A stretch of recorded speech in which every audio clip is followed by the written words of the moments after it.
Une épidémie qui n'en finit plus. Depuis maintenant un an, les Français vivent avec de nombreuses restrictions à cause de l'omniprésence du Covid-19. L'épidémie semble loin d'être terminée et de nombreuses questions se posent. Ainsi, Jean Castex s'est rendu à l'Assemblée nationale ce mardi 16 mars, afin d'apporter plus de précisions. Lors de son discours, il y a une phrase qui n'est pas passée inaperçue: « Nous sommes dans ce qui ressemble à une forme de troisième vague », a-t-il d'abord expliqué avant d'ajouter, « Celle-ci est caractérisée par des variants nombreux dont le variant britannique qui prend une place de plus en plus importante. » Si celle-ci paraît anodine au premier abord, elle est toutefois très importante puisque, depuis plusieurs jours, les hôpitaux sont submergés par l'arrivée de nouveaux patients en réanimation, notamment en Île-de-France. Ainsi, beaucoup d'entre eux sont quotidiennement transférés dans des hôpitaux de l'Ouest, comme Bordeaux ou Nantes. De plus, le nombre de contaminations semble repartir à la hausse. Des chiffres affolants qui montrent que la situation devient de plus en plus ingérable.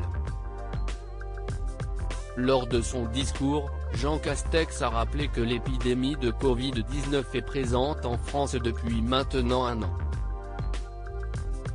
Il a ainsi eu une pensée pour les personnes qui n'ont pas survécu à celle-ci. « Je m'associe à l'hommage que vous avez bien voulu rendre aux victimes, aux personnes décédées de la Covid-19 depuis un an », dit-il d'abord avant d'ajouter, « Un nombre très élevé même si le taux de mortalité de la France ne fait pas partie des plus élevés, surtout lors de la seconde vague de l'épidémie. » Il n'hésite pas également à mentionner, celles et ceux qui ont été touchés par le virus et qui ont développé une forme dite longue de la maladie, mais aussi les dégâts causés par l'épidémie au corps social et qui laissent des séquelles d'autant plus lourdes que l'épidémie joue les prolongations.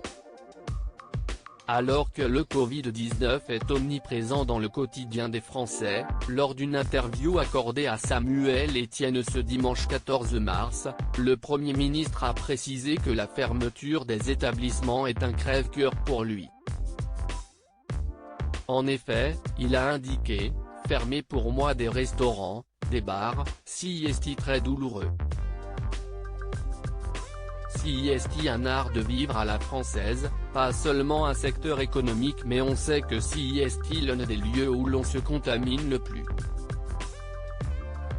Il a ajouté qu'il espère toutefois que les Français pourront partir en vacances cet été. Un nouveau confinement pour l'Île-de-France ? Depuis plusieurs semaines, les chiffres semblent repartir à la hausse et la question du confinement régional est au cœur de l'actualité. Je ne l'ai jamais caché, je l'ai toujours dit.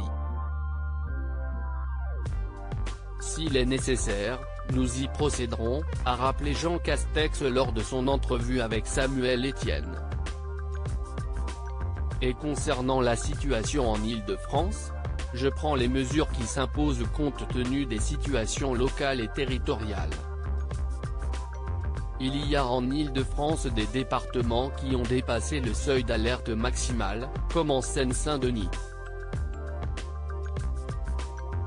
Ainsi, si un confinement s'impose, c'est donc la globalité de l'Île-de-France qui sera confinée, a-t-il conclu.